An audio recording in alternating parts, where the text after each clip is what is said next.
almost instantly from the day I walked into the gym, it started to have a real positive impact on all the areas within my life. And I think, you know, in gymnastics, you walk in for the very first time, you stand in front of the coach, you shake his hand. You know, when I go to the gym now, even as a retired gymnast, all the young gymnasts come up and they shake my hands. And I think that respect and that discipline and that appreciation for everybody else's work was huge. And that really influenced me massively in the beginning.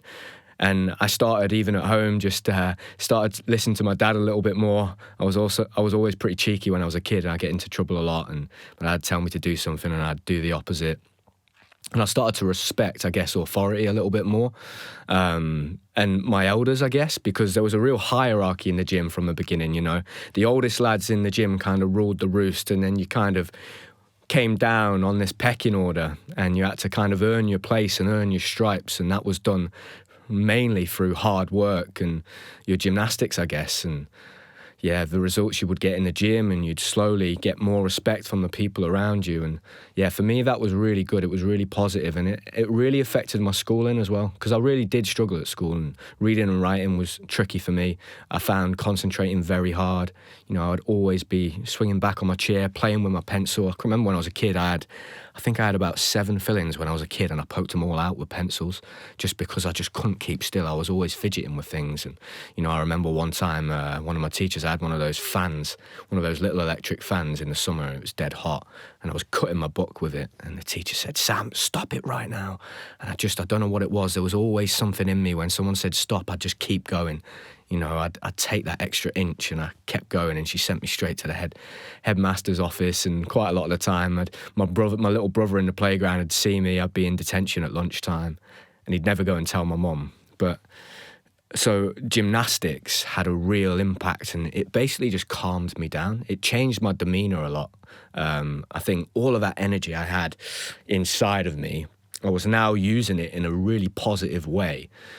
Towards this sport that I just fell in love with instantaneously. It was, for me, it made sense. I've spoke about this before, and gymnastics was really, really positive. And it, like I said, it had a positive impact on all the areas of my life. It really helped my parents massively, because I'd calmed down, so I wasn't being so naughty.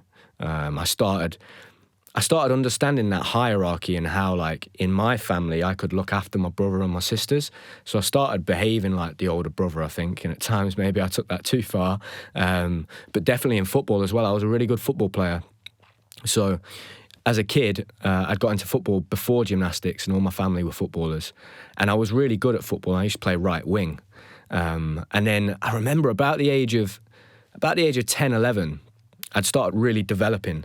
So most of the kids my age were a lot taller than me, but, you know, I was pretty well built. I was strong, so I'd be able to hold the ball up really well, and I'd never get shoved off the ball. I was pretty tough as well, so I'd always roll my sleeves up, and I was always up for a tackle. And I think the gymnastics, and, you know, in gymnastics you make so many mistakes and you fall so many times in gymnastics. You get used to that very quickly, making mistakes. It's like part of the learning process within gymnastics. It's almost like trial and error. And in football, I think sometimes you can be scared of not missing a shot, so you're kind of scared to take shots at the keeper. And I got asked to play up front at about the age of 11, because our striker was ill or injured, I think, and straight away I scored on the first match. And then the next game, the coaches put me up front again. I scored again, and I went on a run of scoring like 17 goals in 7 matches for Notts County. And I think a lot of that was to do with I just wasn't scared of missing. And gymnastics had taught me that. So my life was really improving. And as a kid, the early years in the gym, more than anything, it was like a family. You know, when I look back now, my favourite periods of training within gymnastics were those years at Nottingham. They were incredible the first time around. Towards the end of my career, it was those last 2 years. My time at Huntingdon was brilliant. But that time at Nottingham, you know, we really were just like a big family. And when I would get there at 6:30 in the morning before school, and I'd be training really hard, you know, I remember I used to get Andy and Ben. They used to do my maths homework for me at 8:30, because they knew that Sergey would always push me a little bit extra, and they got to go on trampoline at around 8:30. So they'd be sat there doing my maths homework for me. And it really was like a family unit. I remember that first year I'd moved up into secondary school, and I was in year 7. Sometimes the oldest lads in the gym would come to your year and like pull you out of the class and say the head teacher needed to see you, and then they didn't. They just took you out and you just wander around the school or go back to the gym. And we used to hide in the gym at break times and lunch times. And there used to be when it was dead cold in the winter at school, because the gym was connected to it, we could go into the gym, but we'd get told off we weren't allowed to do that because there was no one supervising us. And there was a rope, and it's the same rope where we put that little piece of paper that said all of our names for the Olympic Games team. And we climbed up that rope, and there's a steel girder, and we'd walk across it like that. And there was a big hole in the roof, and we'd sit up there in the roof, and we'd see these security guards from the leisure centre come around looking for us in the gym.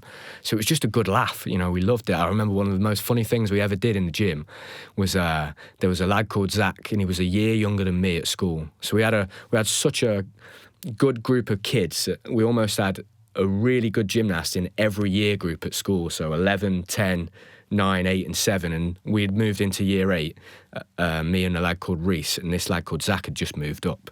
And we said, Zach, we play this game in the morning, mate, before school starts, where there was a big like a pulley system in the middle of the floor, and it had a rope on it, and we'd got it down, and you could tie a belt round it and pull someone up, and it was for acrobatic gymnastics. So you could pull them up, they would do a somersault, and they'd stand on someone's shoulders.